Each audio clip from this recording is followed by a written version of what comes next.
नमस्कार, आप देख रहे हैं सीटी न्यूज। मैं हूं आपके साथ प्रियंका। यूपी में भले ही विकास और राष्ट्रवाद की बातें जोर शोर से सुनाई दे रही हैं, लेकिन जाति को साधे बिना कोई भी चुनाव जीतना मुश्किल है। सपा इसी रणनीति के तहत जातीय समीकरण को बनाने में लगी हुई है। इसी बीच मेल मुलाकात के दौर में आज लखनऊ में सपा प्रमुख अखिलेश यादव चौहान नोनिया समाज के सम्मेलन में पहुंचे और इस तबके के लोगों को साधने की कोशिश भी की।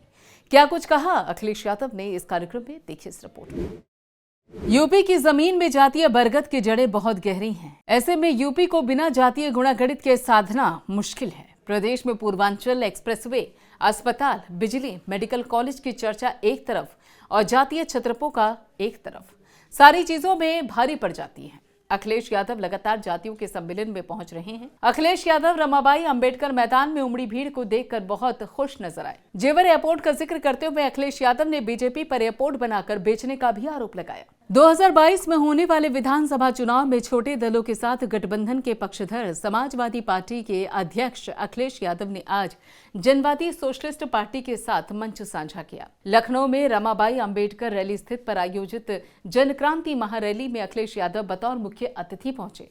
अखिलेश यादव ने सभा को संबोधित करते हुए बीजेपी पर जमकर निशाना साधा। लखनऊ में जनवादी सोशलिस्ट पार्टी की जनक्रांति महारैली में अखिलेश यादव ने सहयोगी दल के पक्ष में हवा बनाने का भी पूरा प्रयास किया। मैं देख सकता हूं बड़ी संख्या में लोग हमें दिखाई दे रहे हैं। जहां देख रहा हूं मैदान में मुझे जनवादी के एक एक कार्यकर्ता नेता दिखाई दे रहा है। जहां कार्यकर्ता उत्साह के साथ है, वहीं उसके हाथ में उसका अपना झंडा भी है और ये झंडा लहर रहा है हवा के कारण। ये जो लहरता हुआ झंडा हम दिखाई दे रहा है मुझे, मैं कह सकता हूं कि आने वाले समय में भारतीय जनता पार्टी का सफाया होना निश्चित है।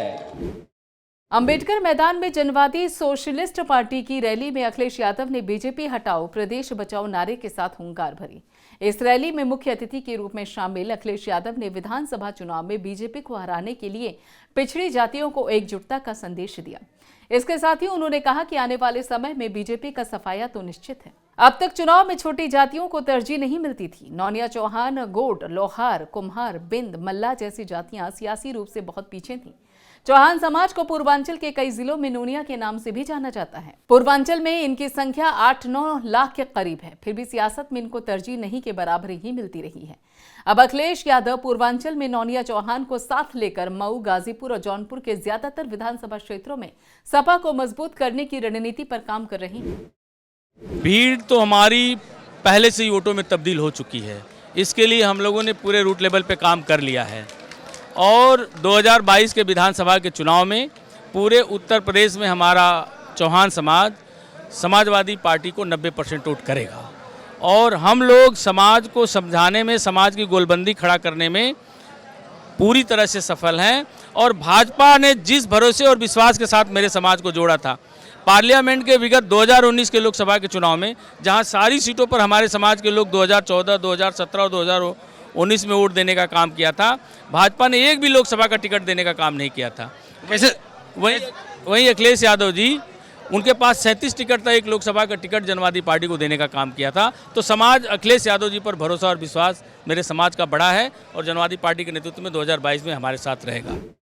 एक तरफ महंगाई, बेरोजगारी के सवाल पर सरकार को कटघरे में खड़ा करने की कोशिश है, तो वहीं दूसरी तरफ जातीय छत्रपों को साथ जोड़कर विनिंग फॉर्मूले की तैयारी। सपा दोनों मोर्चे पर खुद को दुरुस्त करने में जुटी है। अब सपा की ये मेहनत कितनी रंग लाती है, ये तो आने वाला समय ही बताएगा। ब्यूरो रिपोर्ट, सीटी न्यूज।